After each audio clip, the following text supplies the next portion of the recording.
Ce matin, nous allons parler de Jean 15. Alors, Jean 15, c'est un texte bien connu.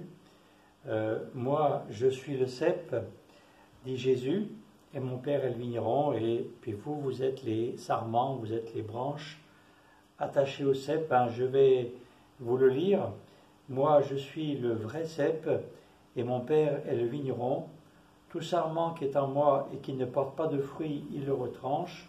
Tout sarment qui porte du fruit, il l'émonde, afin qu'il porte encore plus de fruits. Donc comprenez bien qu'on est appelé par Jésus à porter du fruit, du résultat dans nos vies.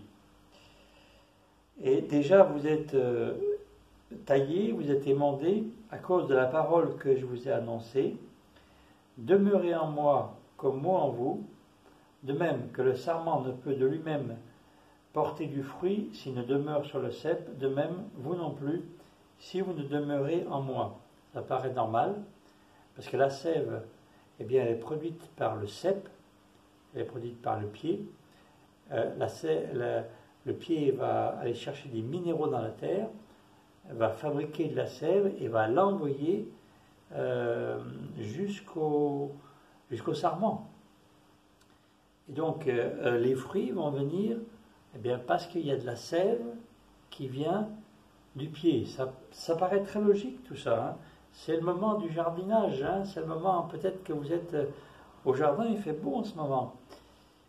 Mais il y a des choses très logiques dans la parole de Dieu. Si vous voulez porter du fruit avec le Seigneur, si vous voulez que votre vie puisse apporter quelque chose à ce monde de la part de Dieu, il va falloir que vous accomplissiez ce qui est dit « Demeurez en moi », dit Jésus. « Demeurez en moi et eh bien, la sève passera. Et donc, eh bien, je vous transmettrai ce qu'il faut pour que vous portiez du fruit. »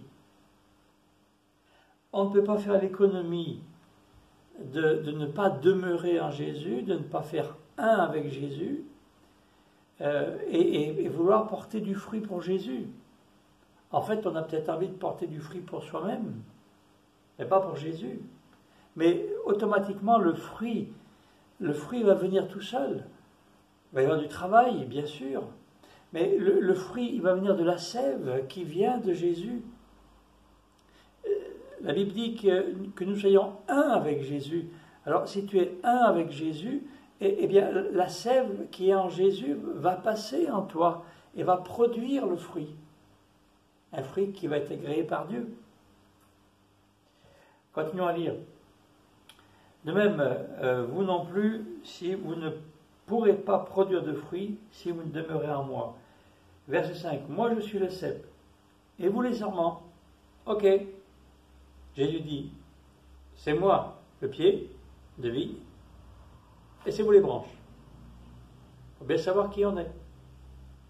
Ce n'est pas nous qui avons choisi Jésus, c'est Jésus qui a choisi de nous créer.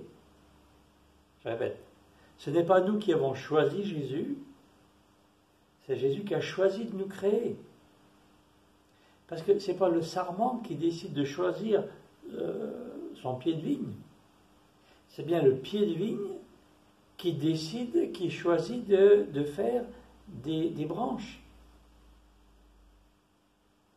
Et très souvent, je choisis Jésus. J'ai choisi de suivre le Seigneur. Bien sûr, pour la conversion, c'est important d'avoir cette idée. Mais j'aimerais te dire clairement qu'en fait, il faut que tu saches, c'est Jésus, c'est le Seigneur qui a décidé de t'enfanter, de te créer, de te produire, de te faire. Tout vient de lui et tu viens de lui. Et si tu es enfant de Dieu aujourd'hui, eh bien, reconnais-le une fois pour toutes. C'est lui qui a décidé de te sauver, de te régénérer, de mettre son esprit en toi. Et là, on est bien.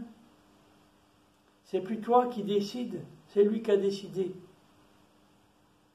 Ce n'est plus moi qui ai décidé de suivre Jésus, c'est Jésus qui m'a appelé et j'ai simplement répondu. Et c'est ça, l'évangile. Car Dieu a tant aimé le monde, car Dieu a tant aimé Bernard, qu'il a fait, qu'il a donné son Fils. Je crois que c'est important de le rappeler de manière très simple ce matin. Tu veux porter du fruit? Eh bien, reconnais que tu es juste une branche qui dépend totalement du pied, et que c'est même le pied qui a décidé que tu sois cette branche-là. Et c'est même le pied, la souche, qui a décidé que tu vas produire ceci ou cela de cette manière ou d'une autre. C'est même d'ailleurs le pied qui va décider que tu vas pousser là ou là ou là. 1 Corinthiens chapitre 12. Dieu distribue, comme il le souhaite, différents dons spirituels à chacun, comme il l'entend. Moi je suis le cep et vous les sarments. Celui qui demeure en moi, comme moi en lui, porte beaucoup de fruits. Car sans moi, vous ne pouvez rien faire. Ça paraît évident encore. Sans Jésus, sans le pied, il n'y a pas de sève. Si tu n'as plus de sève, si tu n'as plus de pied, si tu n'as plus Jésus, comment tu peux porter du fruit? Demeurez en moi, dit Jésus, verset 4, demeurez en moi, demeurez en moi, demeurez en moi. Alors là, vous allez pouvoir porter du fruit. Ça paraît évident. Si quelqu'un ne demeure pas en moi, il a dit, jetez dehors, comme le sarment, et il sèche. Et là, c'est terrible. Il sèche, c'est écrit noir sur blanc. Si quelqu'un ne demeure pas en moi, il est jeté dehors comme le sarment, et il sèche. Eh bien, ta vie pourrait être sèche. Sèche de Dieu, sèche de la vie de Dieu, sèche des choses de Dieu. Et il est dit que si c'est sec, s'il n'y a rien de Dieu dans ta vie, s'il n'y a pas Jésus dans ta vie, eh bien tu seras jeté au feu, tu seras jeté dehors, et on le brûlera. Et bien sûr, parlons de l'enfer, quelques mots, mais quelques mots quand même importants. Ceux qui n'auront pas Jésus, la Bible nous dit, eh bien que sans Jésus, tu ne peux pas accéder auprès du Père, et que c'est l'enfer. Terrible. Terrible une chose pareille. Je relis le verset. Si quelqu'un ne demeure pas en moi, il est jeté dehors comme le sarment et il sèche. Puis là, on ramasse les sarments, on les jette au feu et ils brûlent. Que personne qui m'entend ce matin puisse être sec de Dieu. Alimente ta vie et alors, c'est le paradis plus tard qui t'est accordé et c'est une vie d'abondance pour aujourd'hui. Si vous demeurez en moi et que mes paroles demeurent en vous, demandez tout ce que vous voudrez et cela vous sera accordé. Alors tout ce que vous voudrez, ça va être aussi tout ce que Dieu veut. Puisque si vous demeurez en moi, on va demander que ce que Dieu aime. Car nous devenons un avec le Seigneur. Il est la souche, moi je suis la branche, on est un. On est un. J'aimerais te dire, tu es une branche de Jésus. Tu es une branche de Jésus. Et c'est extraordinaire, très souvent on se voit un peu, on se voit deux, il y a moi et Jésus et moi, mais non, on devient un. On devient un. De même que le Père et Jésus étaient un, eh bien, Jésus veut faire une fusion entre toi et lui, afin que ce que tu penses et ce qu'il pense, ce qu'il aime et ce que tu aimes, que tout cela ne soit qu'un.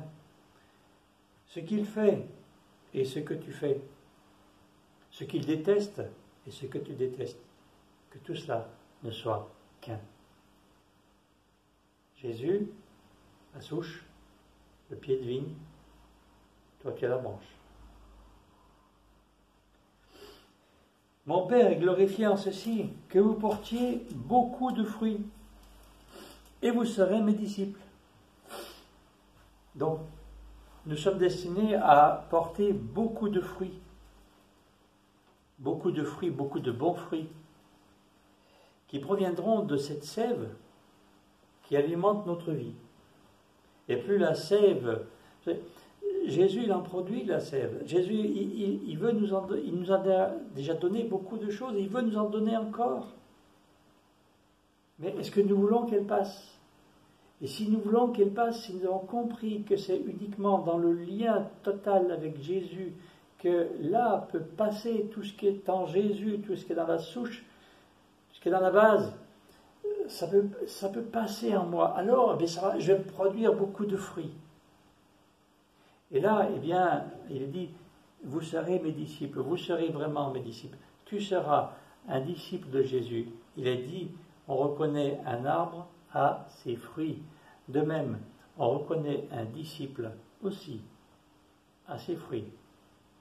Qu'est-ce qui sort de ta vie? Qu'est-ce que tu produis de ta vie? Que fais-tu de ta vie? Est-ce que Galates 5, 22, le fruit de l'esprit, l'amour, la joie, la paix, la patience, la bonté, la bienveillance, la douceur, la fidélité ou foi, la maîtrise de toi, est-ce que toutes ces choses sont présentes? Ça, c'est des comportements, on va dire, c'est du social, comportement social. Mais est-ce que tout ça, c'est présent? Est-ce que la vie de Dieu, la sève qui passe, veut faire? Et bien sûr, il y a aussi tous les fruits autres. C'est la sainteté que seul Jésus peut produire en toi. Dieu est saint. La sainteté n'appartient qu'à Dieu. Comment être saint? Laisse-le rentrer dans ta vie. La sève doit passer. La sève doit passer. La sève de sainteté doit te remplir. Si elle te remplit, alors tu deviens saint. Également, il y a la sanctification. Pour moi, c'est différent. La sanctification, c'est les décisions et les efforts que je fais pour que ma vie devienne de plus en plus sainte. Parce que parfois, je dois faire des efforts de volonté. La Bible dit, si ta main est une occasion de chute pour toi, coupe-la. Il faut de la volonté. Ça fait partie de la sanctification. Donc la sainteté, je me laisse faire et je me laisse remplir par Dieu. Et la sanctification, je vais décider et je vais faire pour que les choses arrivent en moi. Ce qui peut bloquer l'action de Dieu, ce qui pourrait bloquer la sève à arriver dans ma vie, je vais faire ce qu'il faut pour débloquer. Mais je veux être un disciple. Je veux être un disciple qui produit du fruit. Il y a différentes souches dans ma vie encore. On l'a vu, il y a la vieille nature. Moi, je n'ai pas envie qu'elle m'amène sa sève. Vous non plus. Moi, j'ai envie de m'alimenter à la sève de la souche, la nouvelle souche qui est en moi, qui s'appelle Jésus. Il peut y avoir aussi la souche qui s'appelle l'égalisme, vie religieuse. Peut-être que ça aussi, ça peut être une souche qui est en toi. Moi, je ne veux me laisser alimenter que par la souche qui est Jésus. Jésus. La voilà ma souche, la voilà. Et d'ailleurs, je vais reprendre, mais c'est écrit. Jésus va dire, je suis le vrai cep. Le vrai. Le vrai. C'est écrit, hein? Je suis le vrai cep. Si Jésus dit, je suis le vrai cep, ça veut dire qu'il y en a des faux. Ça veut dire qu'il y en a certains qui ne sont pas bons, ou qui sont insuffisants, qui ne produisent pas de bons fruits, qui ne te feront pas produire de bons fruits. Alors, ils sont innombrables. Il y a la souche de ta nationalité, de ton ethnie, de ton cercle social, de qui tu es, d'où tu proviens, selon la chair. Allez, on va mettre tout ça de côté. On veut qu'il n'y ait qu'une seule souche qui alimente notre vie, et qui est Jésus. et qui est Jésus. Vous me suivez? Donc laisse-toi alimenter par cette sève qui vient de la souche. Et qu'est-ce que Jésus a promis de nous envoyer? Quelle sève Jésus a-t-il promis de nous envoyer? Là, on est à la Pentecôte. Quelle sève Jésus a-t-il promis de nous envoyer, si ce n'est le Saint-Esprit? Qu'est-ce qui va alimenter notre vie? Quelle sève va alimenter notre vie, si ce n'est le Saint-Esprit? L'Esprit fait vivre, n'est-ce pas? La lettre tue, mais l'Esprit fait vivre. Qu'est-ce qui nous donne la vie? Qu'est-ce qui nous permet la vie spirituelle? C'est bien d'être habité de la vie de Dieu, de la vie de l'Esprit, l'Esprit qui est en moi. Dieu veut me remplir de l'Esprit. Dieu veut me baptiser même de l'Esprit, de sa puissance. Tout cela, c'est si, eh bien il est dit, demeurez en moi. Les apôtres, le Seigneur avait dit, attendez, demeurez, restez, attendez, et je vais vous envoyer l'Esprit, je vais vous envoyer la sève. Alors ils ont demeuré dans la chambre haute, ils sont restés dans la chambre haute, et alors qu'ils étaient là, ensemble, dans la prière, voilà que tout d'un coup, blam, ce que Dieu avait promis s'est accompli. Jésus, eh bien c'est lui qui nous donne, qui nous envoie, qui permet que nous puissions recevoir cette sève vivifiante qu'est le Saint-Esprit.